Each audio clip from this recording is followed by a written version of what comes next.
Hi everyone, this side CA Komal Tyagi and I welcome all of you in Mission 60।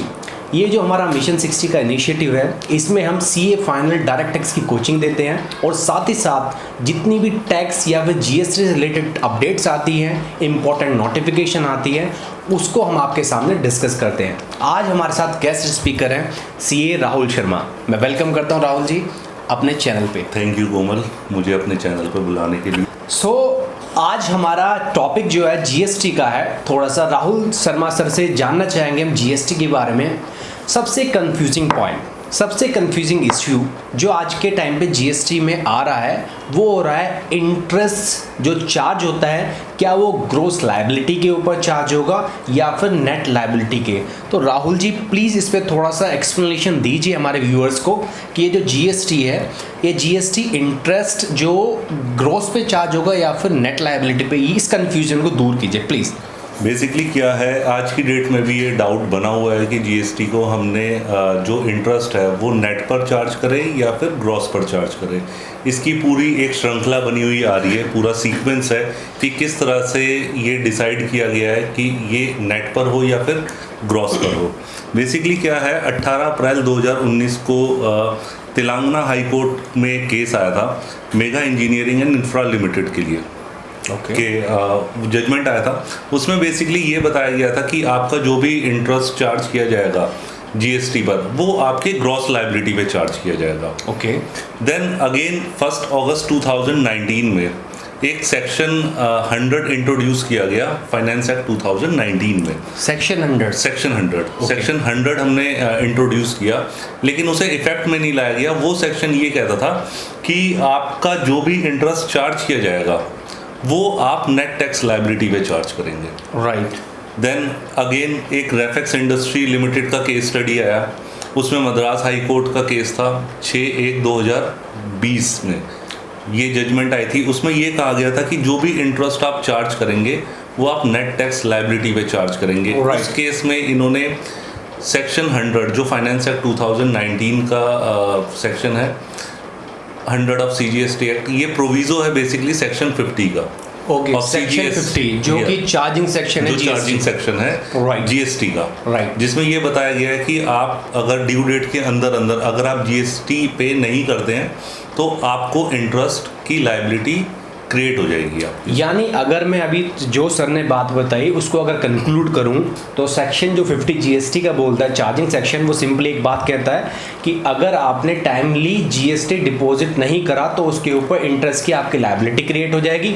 और यहाँ पे हमारे 2 judgement आए हैं कोर्ट के, जिसमें पहले जजमेंट में कहा था कि GST interest on GST will be on gross basis, and दूसरे जजमेंट में कहा था कि GST जो होगा, इंटरेस्ट ऑन GST जो होगा वो होगा नेट बेसिस। राइट। तो अभी ये जो इसी महीने एक अपडेट आया है उसके बारे में बताइए एंड रिलेट कीजिए इन जजमेंट से उसको। अभी लेटेस्ट एक नोटिफिकेशन इशू करी है गवर्नमेंट ने, स्टैट्यूटरी टैक्स डेटेड 25 अगस्त को ये आई है। Notification number 63/2020। इस नोटिफिकेशन में इन्होंने ये कहा है कि जो सेक्शन 100 था ऑफ CGST एक्ट, जो कि प्रोविजो मैंने अभी आपको बताया फाइनेंस एक्ट 2019 में जो आया, राइट, ठीक है, इसको इन्होंने इफेक्ट में लेकर आए हैं। ये जो इफेक्टिव डेट है वो लेकर आए हैं ये 1 सितंबर 2020 से। ओके, इफेक्टिवली, राइट, इफेक्टिव लेकर आए। लेकिन अभी भी इसमें ये डिसाइड नहीं किया गया कि ये जो टैक्स पर जो इंटरेस्ट लगेगा वो रेट्रोस्पेक्टिव लगेगा या फिर प्रोस्पेक्टिव लगेगा। ये डाउट अभी भी है, लेकिन इस डाउट को क्लियर करने के लिए गवर्नमेंट फिर नेक्स्ट डे ही 26 अगस्त को ही एक प्रेस रिलीज लेकर आती है, जिसमें इन्होंने ये कहा है कि टैक्स पेयर्स को रिलीफ देने के लिए इसमें ये बताया गया है कि जो भी आपको इंटरेस्ट पे करना है वो आप नेट टैक्स लायबिलिटी पे ही पे करेंगे, ना कि ग्रॉस टैक्स लायबिलिटी पे। बहुत बढ़िया, बहुत अच्छे से क्लियर हुआ होगा कि प्रेस रिलीज में ये बताया गया है कि आपको इंटरेस्ट ऑन GST जो जाएगा वो आपको नेट टैक्स लायबिलिटी पे देना होगा, और ये चीज इफेक्टिवली होगी रेट्रोस्पेक्टिवली बेसिस पे। राइट। तो सर ये जो प्रेस रिलीज है, I think this is not the law, मेरे ख्याल से। जैसा प्रेस रिलीज अभी नोटिफाई हुआ नहीं है, नोटिफिकेशन आया नहीं है, लॉ में अपडेट नहीं हुआ, तो इसके ऊपर भी काफ़ी कंफ्यूजिंग बना हुआ है हमारे क्लाइंट्स के बीच में।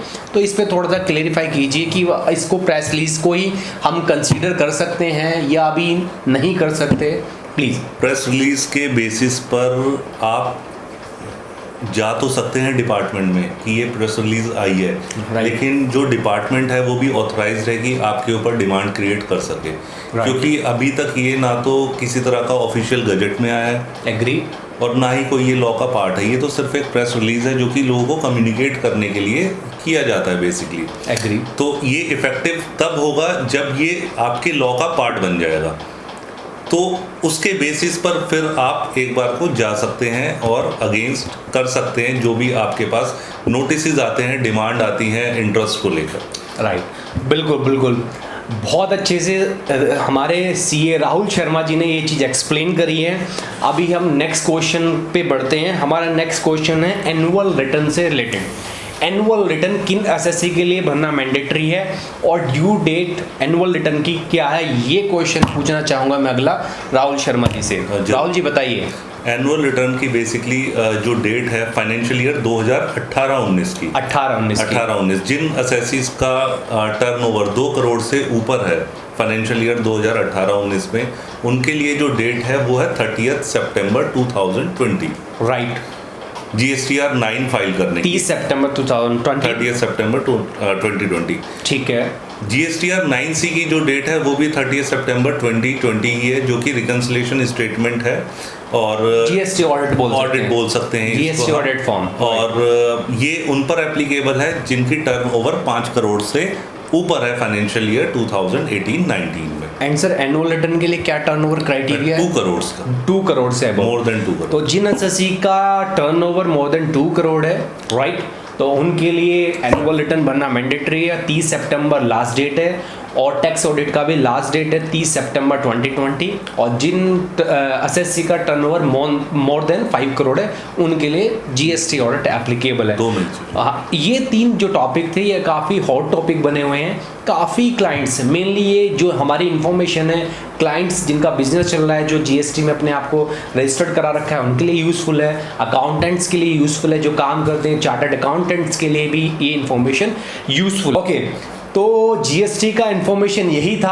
आज हमारे साथ राहुल शर्मा जी ने काफ़ी इंपॉर्टेंट पॉइंट्स डिस्कस किए। आई होप ये पॉइंट्स आपको समझ में आए होंगे और आपको पसंद आए होंगे। I request from all of you कि जितना अच्छा लगे ये वीडियो उतने ही लोगों को आपको शेयर करना है। साथ ही साथ मैं बताना चाहूँगा कि ITR फॉर्म, इनकम टैक्स के form for the financial year 1920 आ चुके हैं। एक GST ITR 3 का यूटिलिटी अभी गवर्नमेंट ने पेंडिंग था, जो कि आ गया है पोर्टल पे, इनकम टैक्स के पोर्टल पे जावा यूटिलिटी अवेलेबल है।